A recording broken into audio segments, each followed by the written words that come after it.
నమస్కారం సార్. నమస్తేనా. నమస్తేనా.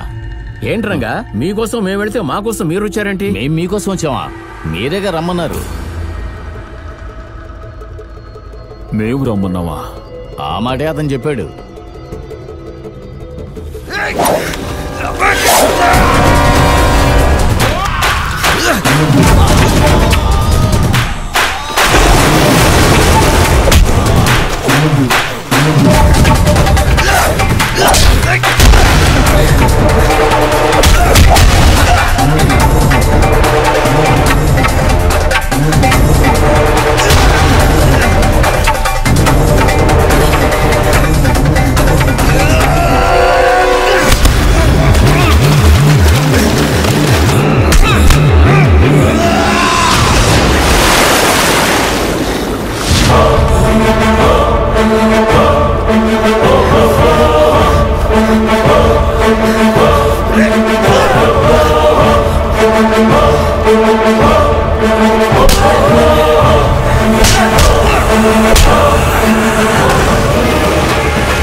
నా పేరు కొండవీరుడు.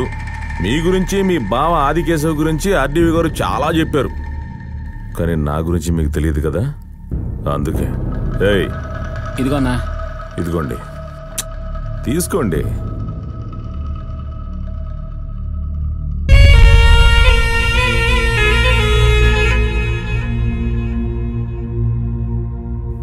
అందరూ మొదటి శుభలేఖ తెలిసిన వాళ్ళకిస్తారు. నేను మీరంతా నా గురించి తెలుసుకోవాలని ఇచ్చాను. ఇంతవరకు ఆర్డీఓని ఒక అధికారిగానే మీరు చూసుంటారు, కానీ ఇక మీదట ఆయన నా చెల్లెలి భర్త. నా చెల్లెలి భర్త ప్రాణానికి ఏమైనా అయితే మీలో ఒక్కరు కూడా ప్రాణాలతో ఉంటారు. ఒక బావకి ఏమైనా అయితే ఎంత బాధగా ఉంటుందో అది నీకే తెలుసు. తప్పు చేసే బావకి నువ్వు ఇంత సపోర్టుగా ఉన్నప్పుడు నిజాయితీ పరుడైన నా చెల్లెలి భర్త కోసం నేనెలా ఉంటాను? ఈ ఊరు నా ఆట చూసింది, 4 తగిలించడం చూసింది, నెట్ట నిలువుగా చీల్చడం చూడలేదుగా. చూసి అలా చేయకు. రేయ్ పదరా. బాబు కాస్త ఆగండి. తమరు సత్తా ఏంటో మేము తర్వాత చూస్తాం. నీ గురించి చెప్పడానికి నువ్వు శుభలేఖ ఇచ్చావు, మరి నా గురించి తెలుసుకోవా? ఈ శుభలేఖను నీ కళ్ళ ముందు ఎలా చించానో అలాగే నీకు కాబోయే బావని నీ కళ్ళ ముందే చీరేస్తాను. నా బావకి సమస్య వస్తే ఏ సమస్య రాకుండా చూసుకో. కాబోయే బావకి నువ్వింత వత్తాస పలుకుతుంటే అటువంటిది సొంత బావ కోసం నేను ఇంకెంత వత్తాసు పలకాలి? నేను ఎటువంటినో ఆర్డీఓకి సరిగా తెలియదు అనుకుంటాను. అందరూ 5 ఏళ్ల వయసులో ఆలు చదువుతుంటే నేను అడ్డంగా నరికేయడం చదువుకున్నాను. చదివినప్పుడు జేబులో ఏవీ లేదు. నా చెల్లెల కోసం కత్తి పట్టుకున్నప్పుడు జేబులో డబ్బు తప్ప ఏవీ లేదు.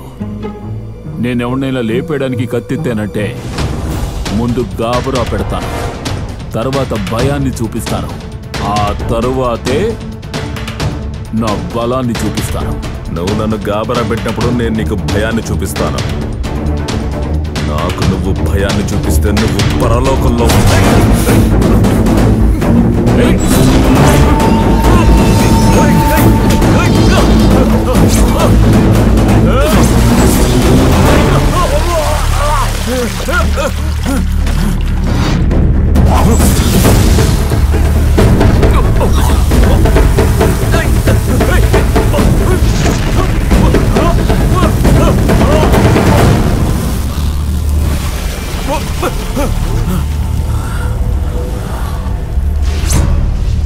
ఏంటి బెదురు చూపులు చూస్తున్నావు?